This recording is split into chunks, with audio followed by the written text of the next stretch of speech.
One of the other things we looked at was determining if a statement was proportional or non-proportional.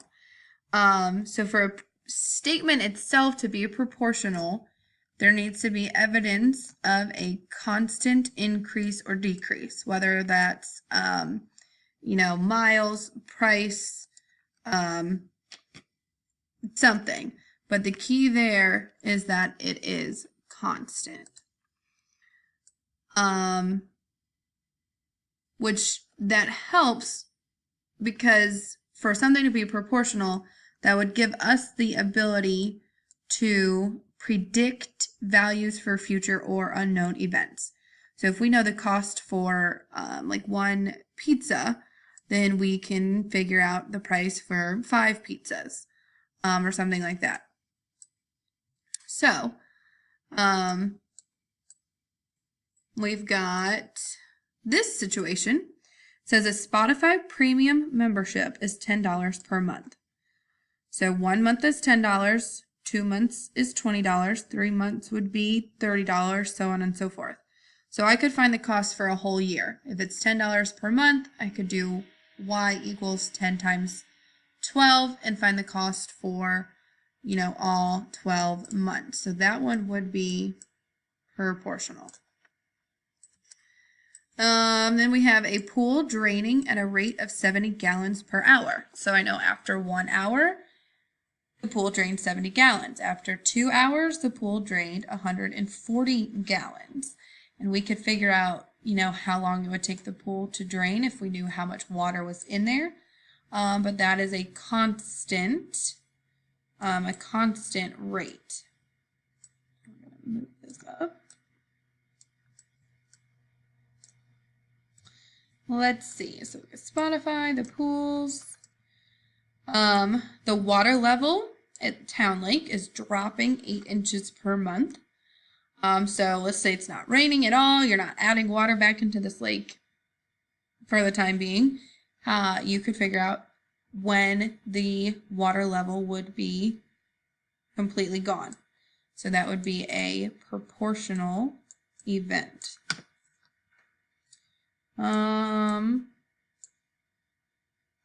A non-proportional event would be a personal pizza of $7 plus 50 cents per topping. And this would be non-proportional because a single pizza could cost $7, $8, $9, $20, depending on how many toppings you're putting on it.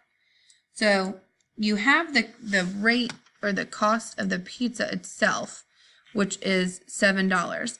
But this 50 cents per topping, adding to that is going to make it a little unpredictable. So we can't predict it. It puts it in that non-proportional category. And the last thing we did was we looked at how to find K, or the constant of proportionality, from a graph. So the equation for K is y divided by x. And in a graph, the y value goes up the side and the x value is down at the bottom. So you can just find a k value or a y value, follow it on the graph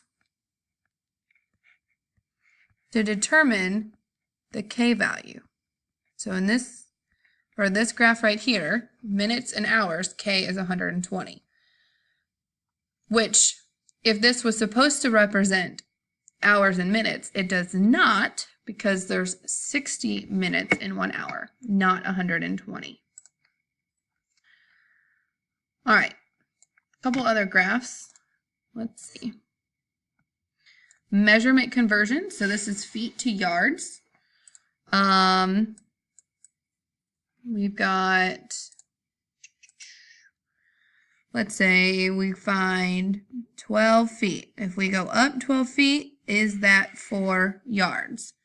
Well, y and x, so that would be 4 yards is 12 feet. Gives me a k value of 1 to 3, 1 yard for every 3 feet, which is true. So in this case, K is just a fraction, 1 over 3, because my yards was my Y and feet was my X's down there. Then we have, I'm going to come to the front, bring forward. Okay. Then we have this summer jobs and total income. Again, Y's are here, X's are here. So we have income divided by hours, or income. Okay, I can't type today, or write today. Try this again. Income over hours. There we go. So I could pick any amount of income. Let's say, where does it cross nice and neat? How about right there? So that's $40 for income divided by the X of 4 hours. Gives me a K value of 10. And if we add units to that, that would be $10 per 1 hour. So we could figure out how much money somebody would make if they worked 40 hours. We could figure out how much money somebody would make if they worked 100 hours. If we just take that Y divided by that X. And then the last graph I have to kind of look at, maybe bring to front, is dollars and ticket sales. This graph comes off the quiz. And I kind of wanted to look at it real quick because the key here is finding where the line on the graph crosses the X and Y's perfectly. So you can see that this one's a little off, this one's a little off, that's not even close to anything. You keep going up, and the first spot that you find that it crosses perfectly is at 60 and 5. So it's kind of like you're playing Battleship, where you say, all right, $60, 5 tickets. So that's Y, that's X. So we have $60 and 5 tickets. Gives us a K value of 12. And in this case, K is the price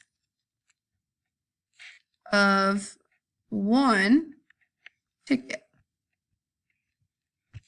And if you look on the graph, 1 ticket, it goes a little bit past 10. Let me erase that so you can see it a little bit better. So it goes just a little bit past 10, because 10 is right there. So 1, it goes just a little past it. So it's finding K from a graph.